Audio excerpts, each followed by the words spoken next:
This is CBS News, New York. Protests growing from coast to coast and a curfew now in effect in downtown L.A. as President Trump sends more troops to quell immigration protesters there.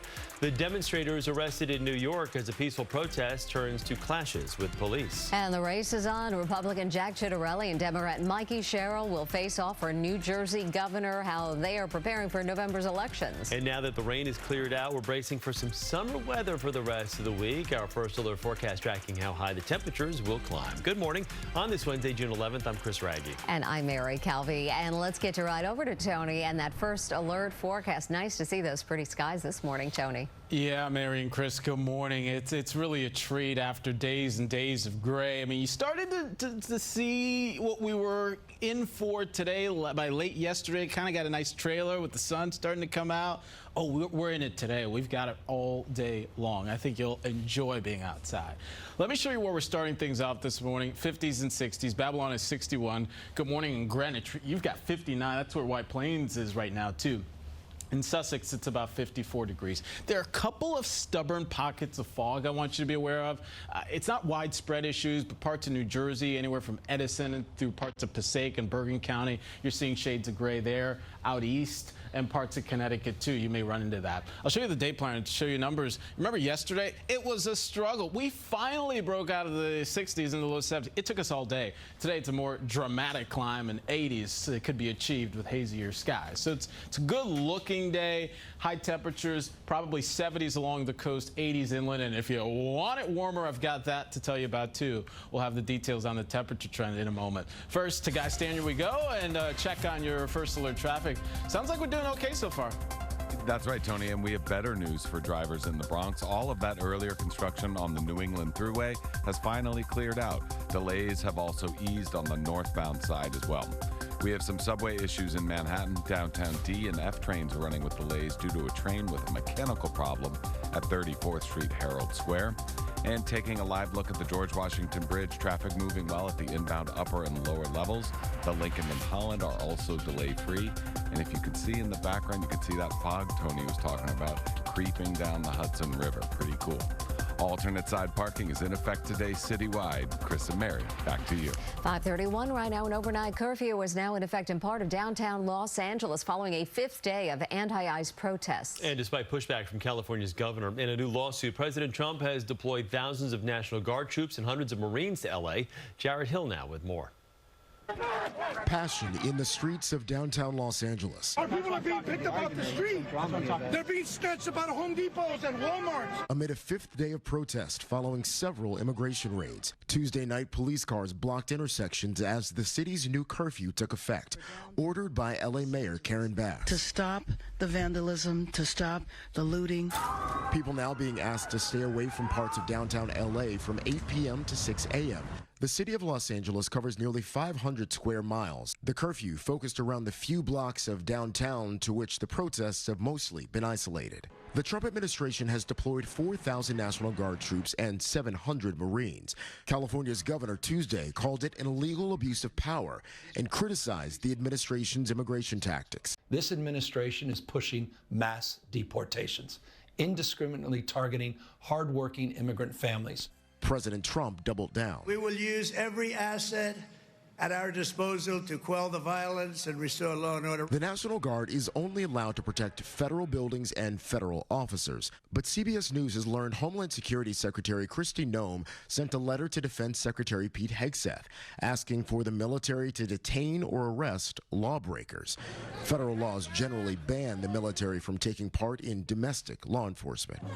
As protests spread to cities across the country, a warning from President Trump that more federal force could be coming. Jared Hill, CBS News. In the city, anti-ICE protests turned violent last night with dozens of arrests. Demonstrators marched to a federal building where they clashed with police. Derek Waller live at Foley Square in Lower Manhattan with more. Derek. Chris, good morning. A tense situation overnight here in Lower Manhattan with the police making numerous arrests. In fact, take a look.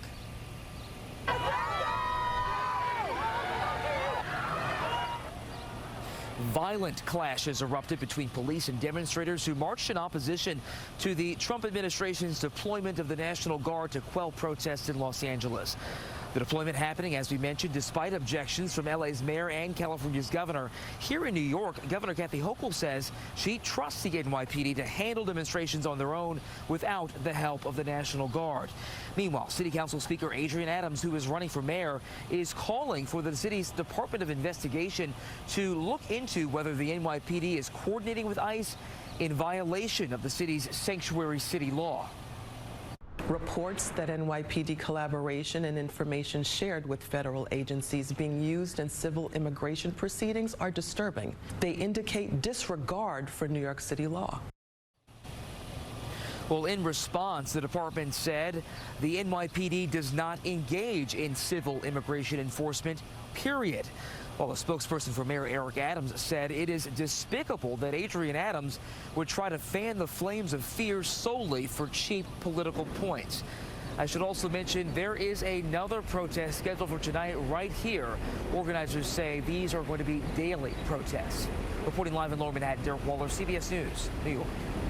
And new this morning, police are searching for a suspect after a man was shot in Brooklyn. They say it happened just after 11:30 last night on Myrtle Avenue and Portland Avenue in Fort Greene. The 41-year-old victim was taken to the hospital, is in stable condition. An arrest has not been made. Anyone with information is asked to call police. Democrat Mikie Sherrill and Republican Jack Ciattarelli are set to face off in the race for New Jersey governor. Ciattarelli and Sherrill emerged from crowded fields, setting up what's expected to be one of the most closely watched races of the year. Christina Fan is here and joins us live in studio with more on the primary results. Christina. Mary and Chris, good morning. Both Jack Ciattarelli and Mikie Sherrill quickly declared victory shortly after polls closed and laid into one another while addressing supporters. Ciattarelli calling his opponent Phil Murphy 2.0, while Sherrill called Ciattarelli Trump's lackey. The stage is set for November's hotly contested race to become the next governor of New Jersey. On the Democratic side, U.S. Representative Mikie Sherrill emerged victorious, leaning into her background as a former Navy helicopter pilot and federal prosecutor to beat out a crowded field of candidates to win her party's nomination. I have always fought to upend unfair systems, and I am now going to take on systems that don't work or only serve special interests in the only way I know how. By running to be your next governor. Sherrill will be facing off against Republican nominee Jack Ciattarelli, who was endorsed by President Donald Trump. This is the former state assemblyman's third bid for governor. In 2021, he came a few percentage points short of beating out Phil Murphy. New Jersey, I truly believe the future of our state hangs in the balance. That is why, for the next 146 days, I will go about this race the only way I know how. Full speed, 100%, all gas, no brake. Both nominees appealed to New Jersey's independent voting bloc, promising to address affordability. Sherrill by offering to expand the state's child tax credit and earned income tax credit. Ciattarelli by lowering property taxes and freezing property taxes for seniors. President Trump also loomed large in their messaging. A state like this is not going to be led by a Trump lackey like Jack Ciattarelli.